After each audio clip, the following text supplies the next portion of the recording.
आज का आजाद सिपाही अखबार आपने पढ़ा क्या? पढ़ते रहिए अपना लोकप्रिय दैनिक अखबार आजाद सिपाही। नमस्कार, आजाद सिपाही के प्राइम बुलेटिन में आपका स्वागत है। मैं हूं चाहत सिन्हा। आज की प्राइम खबरें कुछ इस प्रकार हैं।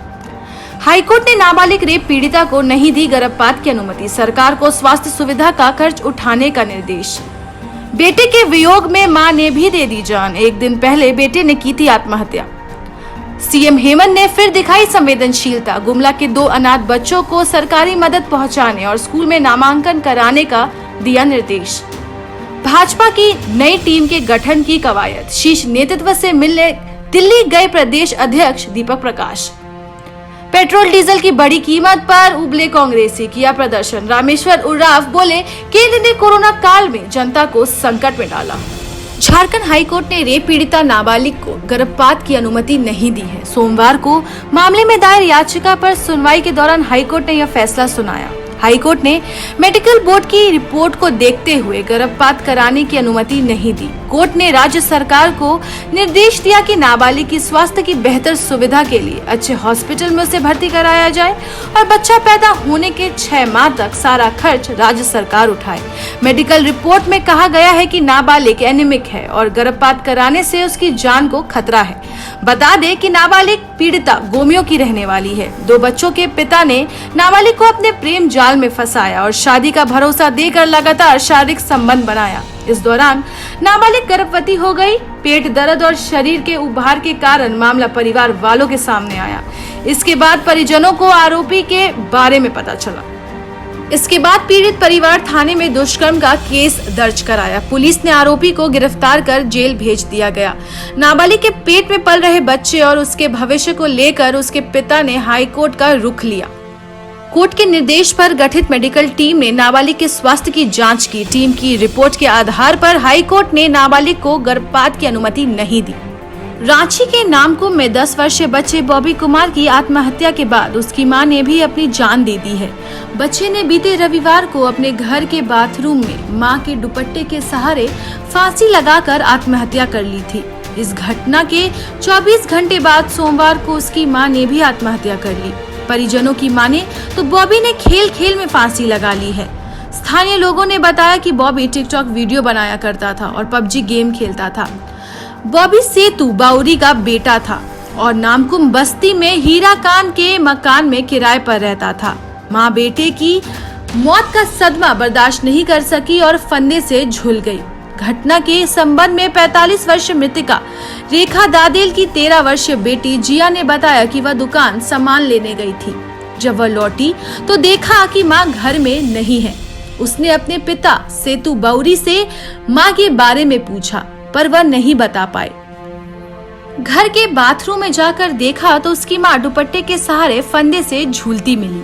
इसके बाद उसने शोर मचाया तो आसपास के लोगों ने आकर शव को फंदे से नीचे उतारा। जिया ने बताया कि मां बॉबी की आत्महत्या करने से तनाव में थी। रात में उसने कहा था कि वह अब बॉबी के बगैर नहीं जी पाएंगी और आत्महत्या कर लेंगी, पर उसे विश्वास नहीं था कि मां ऐसा भी कर लेंगी।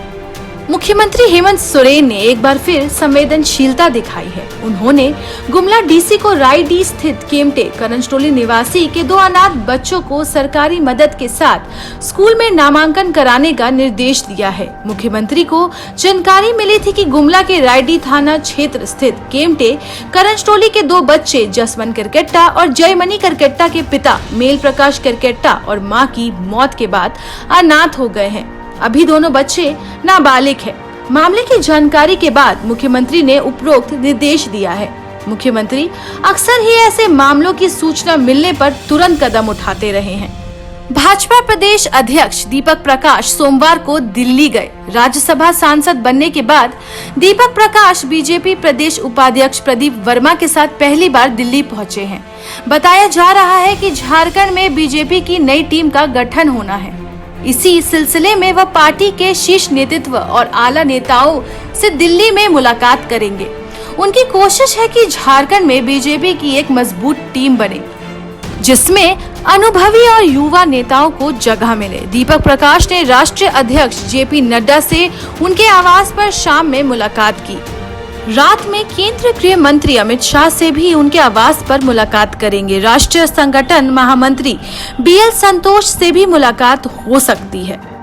पेट्रोल डीजल की कीमत में लगातार हो रही बढ़ोतरी के खिलाफ कांग्रेसी कार्यकर्ताओं ने सोमवार को राज्यव्यापी प्रदर्शन किया।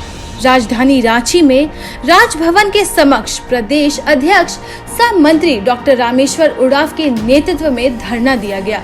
मौके पर डॉक्टर रामेश्वर उरांव ने कहा कि वैश्विक महामारी कोरोना के संकट काल में केंद्र सरकार पेट्रोल डीजल पर लगने वाले केंद्र उत्पाद शुल्क और कीमतों में लगातार वृद्धि कर देश की आम जनता को सिर्फ पीड़ा और परेशानियां दे रही है, वह भी ऐसे समय में जब पूरा देश महामारी के कारण उत्पन्न आर्थिक तंगी के दौर से गुजर रहा है। उन्होंने कहा कि महंगाई का नारा देकर सत्ता पर आसीन होने वाली भाजपा नागरिकों से जबरन वसूली कर रही है, वह भी तब जब अंतर्राष्ट्रीय बाजार में क्रूड ऑयल की कीमतें लगातार गिर रही हैं। केंद्र सरकार ने जनता को संकट में डाल दिया है। डॉक्टर उरांव ने कहा कि पेट्रोल डीजल के दामों और उत्पाद शुल्क में हुई वृद्धि को वापस लिए जाने की मांग करती है। धरना प्रदर्शन में पूर्व केंद्रीय मंत्री सुबोध कांत सहाय, मंत्री बन्ना गुप्ता, केशव महतो कमलेश, मानस सिन्हा, संजय लाल पासवान, विधायक अंबा प्रसाद, शमशेर आलम, आलोक दुबे, राजेश गुप्ता, लाल किशोर नाथ शाहदेव, अजय नाथ शाहदेव, ज्योति सिंह मथारू, आदित्य विक्रम जायसवाल, डॉक्टर विनोद सिंह आदि शामिल हुए। नजर डालते हैं आज की अन्य चर्चित खबरों पर। झारखंड मुक्ति मोर्चा बिहार विधानसभा चुनाव में 12 सीटों पर चुनाव लड़ेंगे। रुपौली, बनमनखी, कटोरिया, बांका, चकाई, झांझा सहित 12 सीटों पर जेएमएम ने दावा किया है। महागठबंधन के साथ मिलकर बिहार में जेएमएम चुनाव लड़ेंगे। जेएमएम के महासचिव व प्रवक्ता सुप्रिया भट्टाचार्य ने सोमवार को यह जानकारी पत्रकारों को दी। जमशेदपुर के डॉन अखिलेश की जमानत याचिका हाईकोर्ट ने खारिज कर दी है। वर्ष 2016 में जमशेदपुर सिविल कोर्ट परिसर में उपेंद्र सिंह पर गोली चलाने के मामले में आरोपी अखिलेश सिंह को हाईकोर्ट से जमानत नहीं मिली। बता दें कि अखिलेश सिंह के खिलाफ 51 आपराधिक मामले दर्ज है। घटना के संबंध में बताया जाता है कि 30 नवंबर 2016 को उपेंद्र सिंह पर सिविल कोर्ट में 2 अपराधियों ने फायरिंग की थी, जिसमें उसकी मौत हो गई थी। इस मामले में विनोद सिंह, अखिलेश सिंह तथा सोनू सिंह के खिलाफ प्राथमिकी दर्ज हुई थी। अभी के लिए बस इतना ही। अन्य खबरों के लिए जुड़े रहिए आजाद सिपाही के साथ।